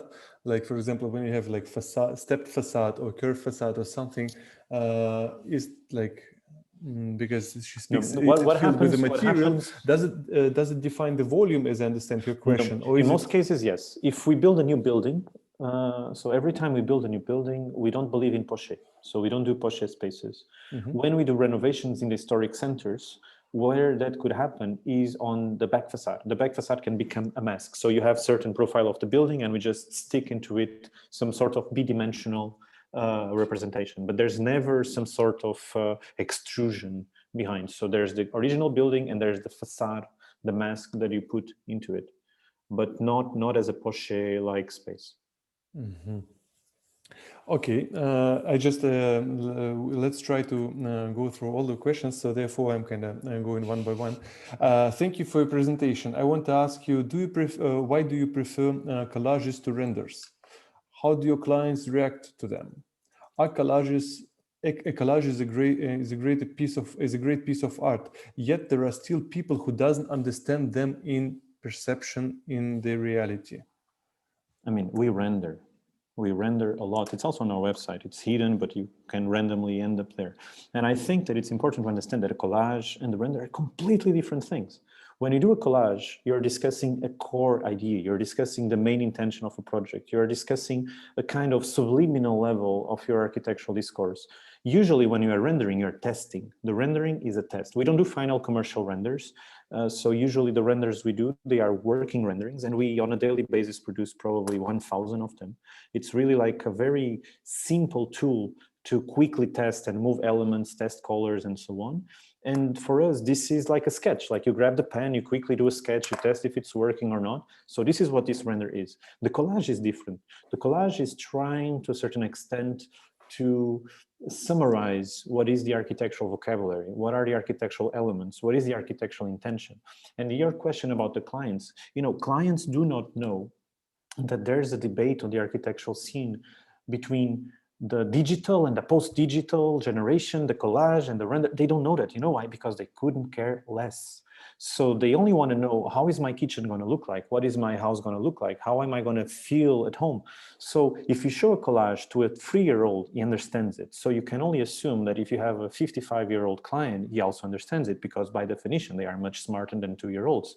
So that's exactly what the collage does. It allows you to communicate with someone that usually is not an architect, that usually is not used to talk about architecture in architectural terms as a pair. So the collage actually reduces the distance that you have to whoever is in front of you, and it reduces the limbo, like it reduces that kind of no man's land. But at the same time, the collage, and this is very important, is undefined. So the collage is not as precise as the render. So if you do it in a strategic way, it can allow you to keep the project breathing while you design it, because the collage shows up in the beginning of the creative process, not at the end. And the 3D models, they show at the stage where the project is already quite defined. So this is also very important to understand the moment in which each of these tools appears. So generally, if would make a dry answer to the question, you do both, and the collage you show to the client as well as the render you show to the client. Just we show everything on the stage. We show everything. Okay, let's move to the next one, and then a question. I'm like in the radio. Question from Martin. You called the building from 70s where the entrance was done. A funny building. What do you mean by calling building funny? Now be careful in words you're using, Filipe. Just personal advice. Funny. I mean, sometimes you go on the street and you see a building that was probably not even designed by an architect. And next to it, there's a building that was clearly designed by an architect. And I believe that the playfulness or the joy or this funny side of a building is not forcefully depending on who designed it or if it had a proper designer. I think sometimes you just look at a piece of architecture that was not designed by an architect, so I'm choosing my words carefully, and it's still better than that other building that was designed by an architect. So construction not necessarily means architecture, and having an architecture signature does not necessarily mean architecture. So I think that if you don't have those, so if you have construction that does not has an architecture signature, you still can have a funny building. And the funny for you is a good quality. It's a quality it's amazing. Of the building. It's an amazing quality. It's a positive quality. It's like when you see something and it makes you smile. It's like when you eat if you go to a child, I'm always giving this example to Lara. If you go to a child and you give the child a spoon of Nutella, the child is going to smile. Like it triggers something positive in your brain. And I think certain buildings have the same effect. They're like a Nutella spoon. You don't know who designed them. Like if I go to another country and I don't know the scene, I can look at a building and say, oh, this is actually amazing. And that's funny. That's what I mean by funny. So yeah, and if you would say funny as a quality of the building, you would prefer to have like qualities is every time better than quality-less building, or yeah, there's a lot of buildings that have no qualities. Those are the ones we should worry about. I think many times the regulations, they are too concerned about the buildings that will have a lot of qualities instead of worrying about the buildings that have no qualities at all. Well, it's the same about Nutella. If you give too much Nutella, at a certain moment, child start to smile and the parents start to cry. But it's actually very interesting because one of the things which I mentioned in your presentation again as well, you presented it. I'm every time making this remark because I know that not every time the way we show our solutions, it's the way we came to them. It's the usage of very typical elements, like products from the market, from the construction market, and make out of them unique projects, provide them unique qualities. That's actually one of the big struggles, I would say, of current construction and design market, how to take like prefab, simple market products, but out of them make unique buildings, spaces with equality. How do you have like certain approach to this, or do you have like certain yeah, probably you would just comment something on this if you have something to comment. I think one of the things,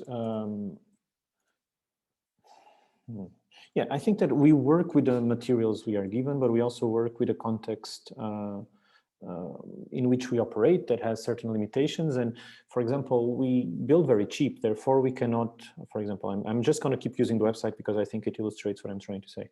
So we, you know, this is how we draw curves. There's a guide, there's a cable, there's an attempt, we go there, we check if it's more or less. If it's not exactly as it was in the plan, it's not dramatic. Or sometimes we go on site and only during the demolitions we actually see what we're going to have, so we adapt also. Other times, I don't know, it's a lot about trial and error to a certain extent, but we need to work with the materials we have. And I would love to know how it is to do a proper budget project. You know, like when you have one of those outstanding clients that just tell you, you know, you have carte blanche to do whatever you want. I don't know yet. We don't know yet, because our clients usually tend to be the opposite. And many times we end up having to sacrifice parts of the projects or to cut some elements to save the costs. And when that happens, it's what I was saying before, if you have to remove the marble, I mean, paint the wall in green. It's still better than just keeping it beige or white or sad. If you have the possibility to do it, why not? I think that there's a celebration of the effect, let's say, of why green, why blue, why that pattern. And of course, if you want to achieve it in full, it should have the best texture and the best material and the best so on.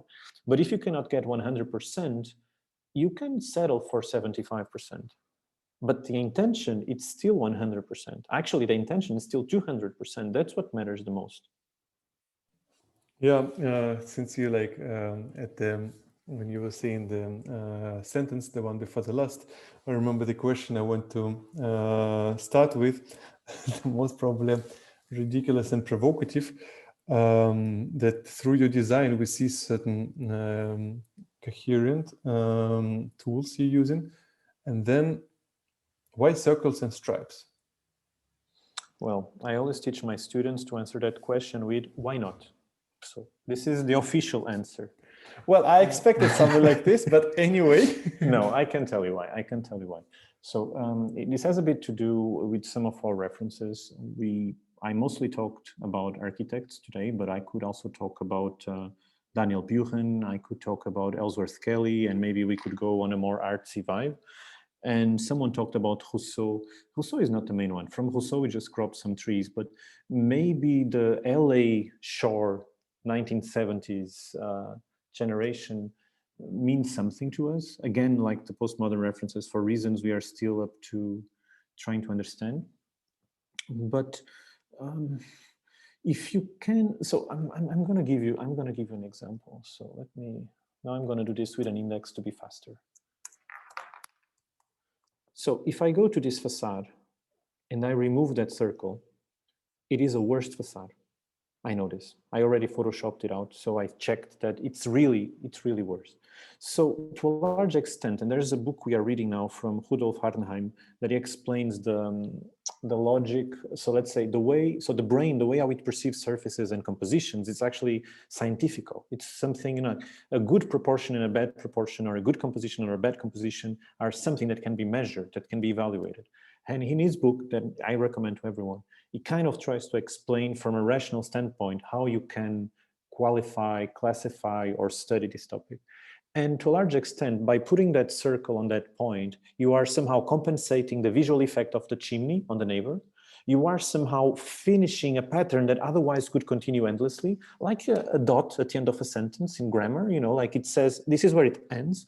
At the same time, you are composing that facade and cutting, you know, a bit the dryness of the colors used below. You know, that circle on the top exists for the same reason a chocolate cake has a cherry on top. The cherry is not meant to be eaten, but if you take the cherry away, the chocolate cake is a bit less a chocolate cake. And I think when we do this kind of composition, or for example, when we do 57, or when we do where we do this one, if we remove that element from the top, this is a worst facade. So I know this is not an amazing answer, and I'm still through like 1/3 of the book. So maybe in 2 weeks I can be more precise on this perspective. But the only thing I'm absolutely certain is if these elements are removed, this is a worst project. So well, I'm satisfied with this answer. I mean, it's as well like what we started from, technical and points of technical and beautiful points in the architecture. What do you depart from and where do you end? And yes, in 2 weeks, then we would have to continue the discussion probably at the same place. But let's probably try to make it faster, or at least like scroll through the questions which you're not interested to reply, because I really want to kind of give possibility for the audience to have a direct communication with you. So the next questions, thanks for the great presentation. Do you think that building in warmer climates have an effect on the architecture style or elements that you choose to build in? I think so. So far we have only built more or less in the same climate, so we have not changed yet, but I think that could also be something interesting to try, to go to different climates and maybe, or different geographies, and to try different solutions. That attracts us. The other question would be, do you consider design architecture for the unknown owner person easier or harder comparing to close relationship with the known client? Here I immediately imagine a house which you did for your brother, which very well aligned in the set of projects for the unknown people, let's say unknown clients. I think there are advantages in both, but I think that when you don't know the client, mostly when it's a promoter project in the sense that it's going to be sold, I think it's easier. I think it's easier because there's a huge risk at the end. What if no one likes it? But the project is purer. It's a pure object. If you have a really good client, so someone you know, but it's a really good client, I think that's even better because you can really, lose your mind with them. If you have a Have you had many good clients? This kind of now actually we are doing a project now. With? No, there's one client we are working with now. I mean, someone we did not know, so not a friend or anything like that. So a private client that came to us that is actually quite interesting because it's the first client we have, or clients in this case, that are interested in the process. I think that's very important. They are really curious to understand not just the idea, but why we proposed that and what are we trying to do. They are probably, studying our work. And even if they are not architects, they are trying to make sense out of it. And the discussions and the debates with them are much more interesting. When we had clients in the past that were interesting because they just let us do whatever we wanted. And we thought that's a good client. And we also have clients like that. And those are interesting also, but it's different. I think, like a Don Quixote story, you need a windmill. You need someone to fight with and to discuss with. And when you have someone that is truly interested in the process, I think that's really the climax. I think that's the best you can achieve. Mm-hmm. Then continue the radio format. So the next question is from Vincenzo Pagano. Those recurring, Filipe? Those recurring elements. Are you here? Oh, sorry, you disappeared. Okay. So you can see, so those recurring elements become a kind of firm, but at the same time give me the feeling of ordinary in your territory. Could you speak a bit more about this ordinary authorship that you are showing us? I mean, if you think about a chocolate cake, no one has been using any radical ingredients for the last 100 years. I mean, it's always flour, chocolate, sugar, the usual. So I don't think cherry are the problem. The cherry on top. So I don't think it's really about the elements you use, because let's say the door has been invented a long time ago. So it's about how you draw that door and what you do with that door. Most important, what you do with that door. I don't think most of our elements are that exceptional per se. Maybe the combination is a bit ours, but I don't even call it unique. I don't think the combination is unique. It's just like relatable to whatever we try to do. So I don't feel any shame or any problem in using, let's call it, recurring tropes or recurring elements, because I do believe that everyone does it. No one has invented a door in the last 500 years, I think.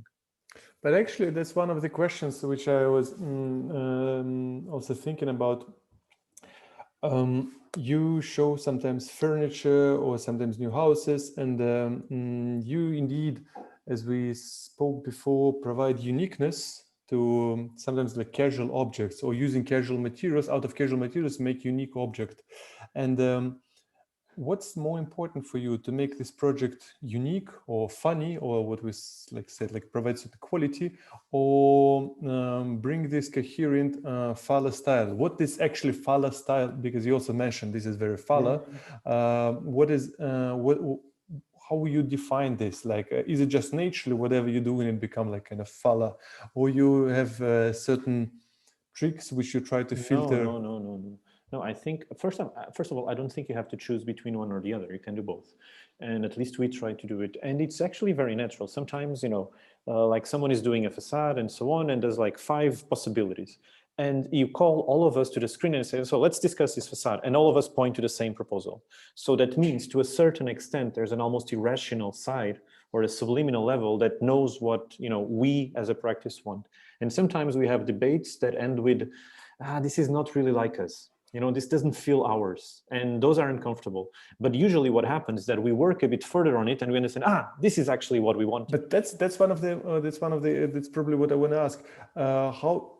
How much is it important for you to have this hours design? So is it like because, for example, in our practice, we never kind of use this word hours. We just, we also can see, like in your style, you're much more solid, much more consistent in the graphical and the spatial and like in all terms.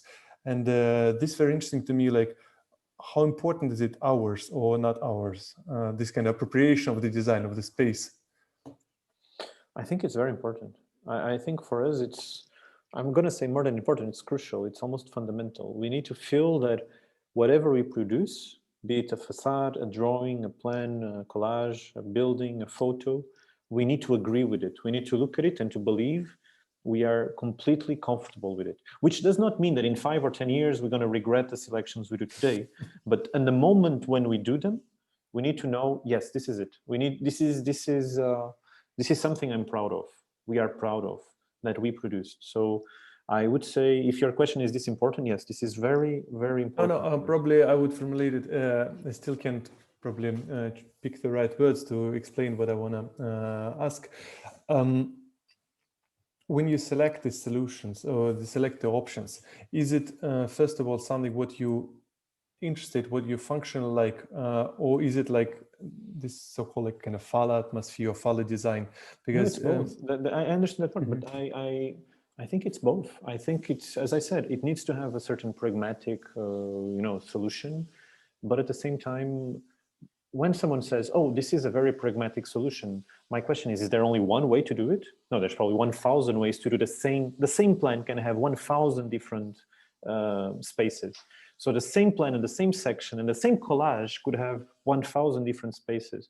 So I think what we try to do is to understand what is the project, what are we going, what is truly interesting as on this specific project. We push it to the limit. And when we push it to the limit, we end up finding ourselves in these common places that are the things that maybe we all in common share. And it's important to say also that me, Anna, Ahmed, Lera, Joanna, Tita, we are very different people from each other. So we are not as consistent as one might assume from my discourse so far. And from the frictions in our differences, that's where most of the times the nicest projects or the nicest ideas occur. So sometimes when someone is completely comfortable with an idea, mostly Ahmed is the first one, that idea. What if we turn it around? What if, like, he has one expression that he says that this feels like microwave food. Like he looks at the facade and says, this is microwave food. Like, I've seen this before, we are just repeating this. And that's also very important. This idea of authorship and this relevance leads us to the point where if we did something before, we don't want to do it again. So we try as much as possible to expand the envelope. And this is something that has been worrying us mostly for the last 2 years, a lot, to find a way to spread, not too narrow the perspective. Yeah, that's very interesting. Sounds almost ideal. I would propose, since it's soon 2 hours since you're speaking, probably to pick last 3 is a good number. Or probably, do you have a special number at Fala? Probably we are free partners. So okay, maybe so that's exactly That's exactly the number we need. You could probably select 3 questions which you think the most interesting. But I haven't read them yet, so I'm going to choose randomly. Or maybe what we could do to make this a bit more dynamic, the first 3 that want to turn the camera and talk and ask the question, we answer. Because there's a lot of text there and I don't want to be the that's one great. Guys, who wants to ask question in person? Let's give it 10 seconds. If not, we will read. Who wants to ask a question, please turn on the camera and turn on microphone and ask the question. And I will count till 10 meanwhile.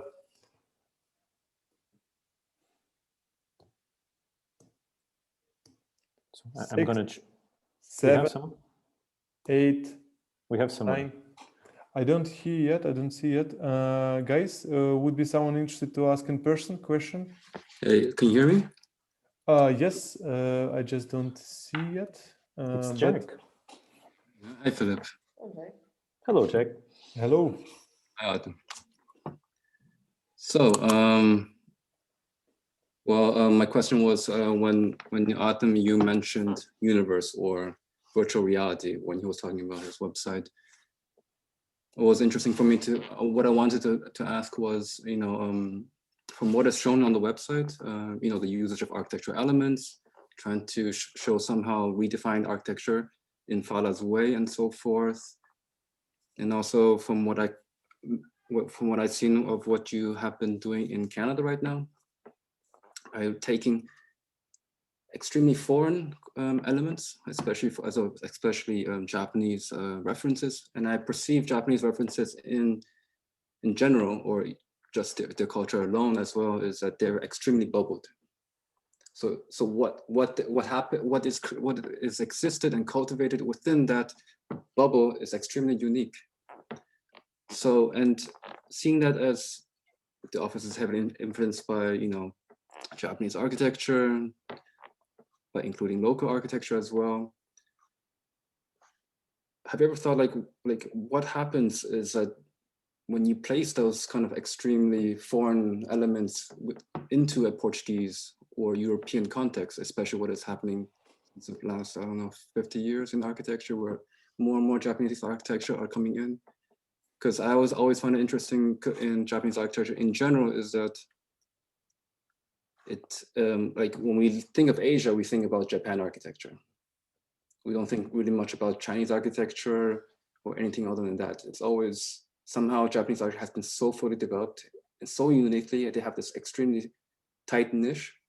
I mean, there are more Japanese Pritzker prizes than American ones. That says a lot. And seeing that what you guys are doing in Canada right now, and through this website that you made, it gives me a really strong impression of this impression of searching and longing. And I'm wondering, like, what is this? Could this be a subconscious search or a conscious one? And I mean, as an author, your main unconscious curatorial statement is to choose your references. I think when someone asks you a question whose answer is some sort of architectural gesture, a line, a plan, a perspective, whatever, your subconscious ignites, it starts working, and the fuel it uses is whatever you have as a reference. And usually it will ignite and use references that it truly appreciate. And to a large extent, for example, the exercise we are doing in Canada, it's based mostly on our own, let's say, choices, almost irrational choices of 240 houses from the 70s and 80s in Japan. So the selection itself is ours. The topic is very big and vague, and a lot of people talk about Japanese architecture as if it was just one thing. It's not. It's a lot of things. It's an endless thing. But that specific niche, houses from a certain size, from a certain period in a certain place, is already very big. But the specific selection, it's very ours. Those are the houses that, as we were saying the other day, how did you choose these houses? I mean, these are houses we could have had designed. So this is how the selection was made. I would have never designed this, remove it. I would have designed this one, include it. So I think there's a subliminal level in that sense. There's something almost unconscious in the back.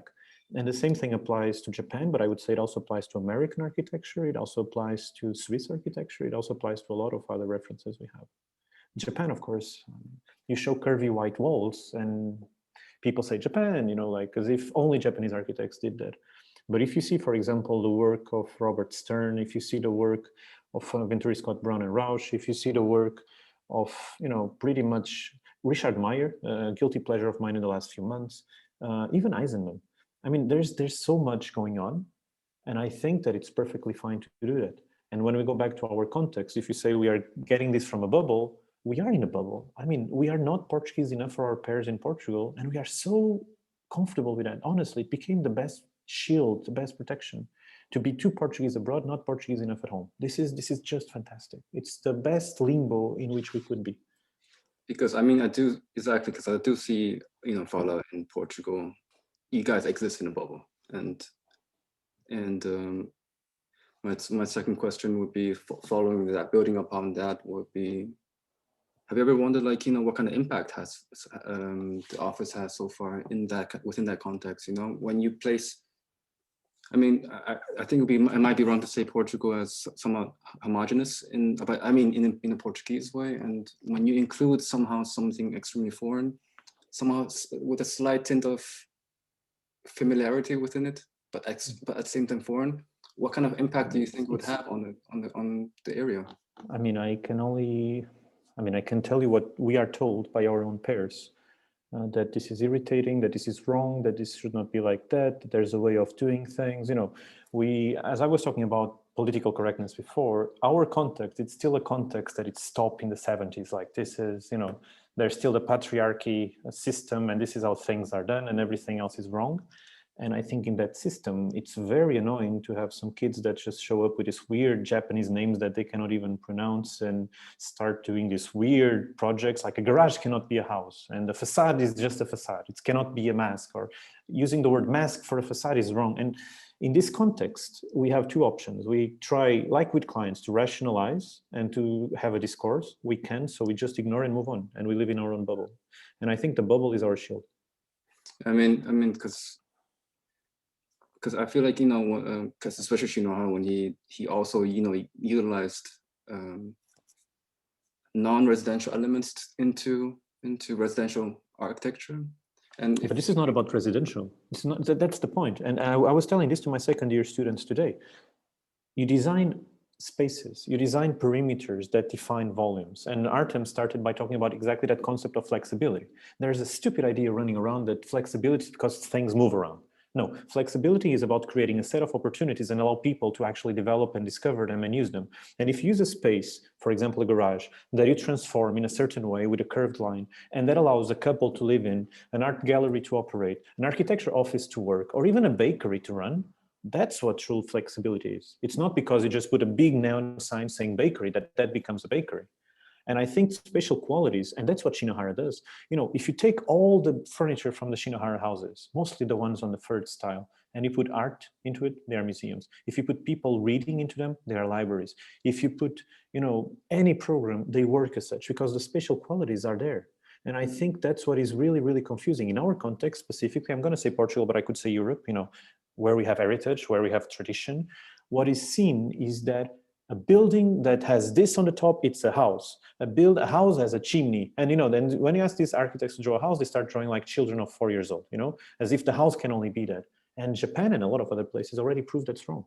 So you can do a house that does not feel like a house, and you can do something that is not a house that feels like a house. This is not, this old binary system is just, we are discussing gender equality on another level, and we cannot discuss this kind of acceptance in terms of architecture. We are all liberals in a way, and we are all open-minded. We could do disciplinary revolutions if we want. We cannot keep perpetuating this kind of wrong ideas. We, the next generation, we are the generation that will take over in the next 20 years. We need to start changing the discourse. And I think this is one of the problems. Archetypes are not a solution anymore. And archetypal thinking is a problem. Because I believe that. Yeah, but I do agree with the answers of Filipe, and thank you very much, Jack, for many questions and exciting questions. I would love to give also possibility to some other people to ask the questions. Let's do again the same call. So 10 seconds, who first will turn on the audio and the video would be able to ask the question directly. So guys, I will count till 10 now, and please, the one who's interested, turn on the sound and the video.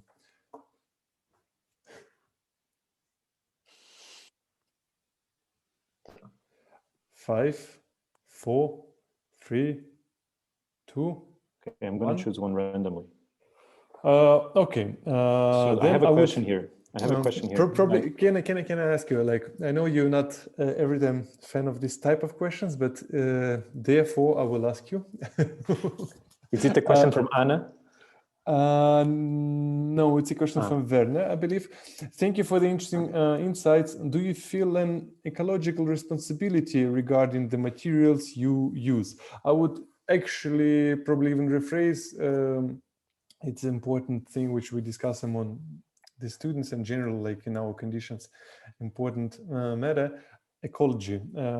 Which role does it play in your design? 0.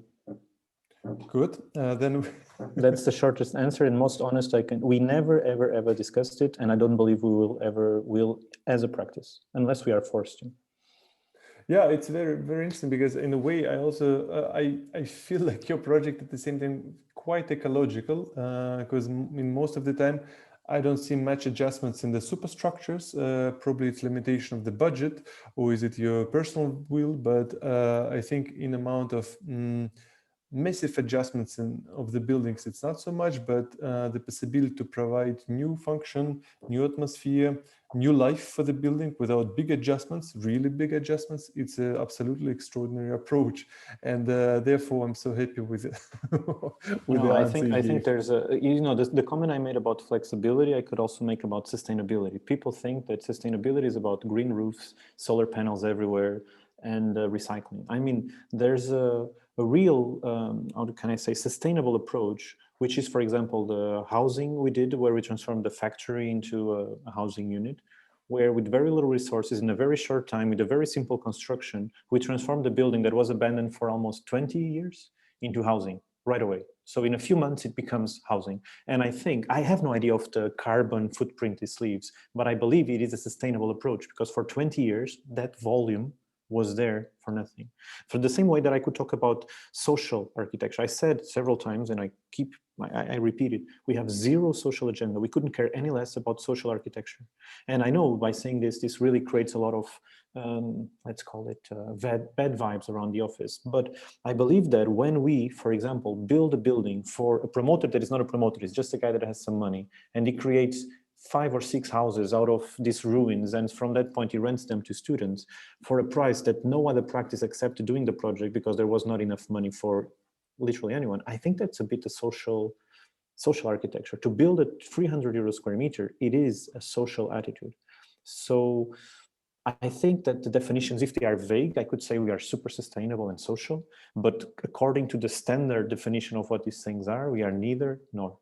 Yeah, I would definitely comment here. We have to agree on meanings, because to me, you very much doing like based on ecological issues, just they are represented by numbers, digits in the sum of the construction, because the budget is probably the word which you mention almost in every sentence when you present your projects, and budget is on my opinion, it's something that reflects the amount of actions which we need in reuse in construction, and the less we have it, the less we can, the more we can achieve with the less effort, with the less resources, the better for the planet. So to me, that's probably how would I anchor your presentation to this question. But now 2 hours has passed, and I would like to finish. And we had, like, at the peak, or at least what I've seen, the highest amount I've seen, it was 300 people as an audience, probably even a bit more. So it's an audience of a proper hall, of almost rock show. So I would like to finish with a question. Hi, Filipe. Thanks for the presentation. My question is, what is your favorite thing in the world? I think it's proper rock star question. And I have an answer. In Tokyo, near the Shimbashi station, there's a very small standing sushi bar. My favorite thing in the world is to have lunch there with Anna. My best memory in Tokyo, I mean, I saw amazing architecture. I had the opportunity to discuss architecture in private with Sejima a few times when I was working there. That was all fascinating. I saw Shinohara houses, but that standing sushi bar, that place, I mean, that's why we are humans. That's why we exist as a species, is to go there and to just have that kind of religious moment at lunch. That's absolutely great. At this point, I'd like to thank you for amazing presentation, beautiful discussion afterwards. Thank you everyone who participated and watched this discussion. And yeah, we'll see us another time. I don't know where, I don't know when. I hope it would be in person or probably Zoom again. But well, as we discussed in the very beginning, Zoom sometimes offers us amazing possibilities, which we have to appreciate as well. Thank you, Filipe. Thank you, Anna, whom we have seen at the very beginning. And thank you, Ahmed, whom we haven't seen, but I believe he was there. He was there. He was there. But thank you for the work you present to us. Thank you. Goodbye, everyone. Have a beautiful evening. And till next time. Ciao. Bye.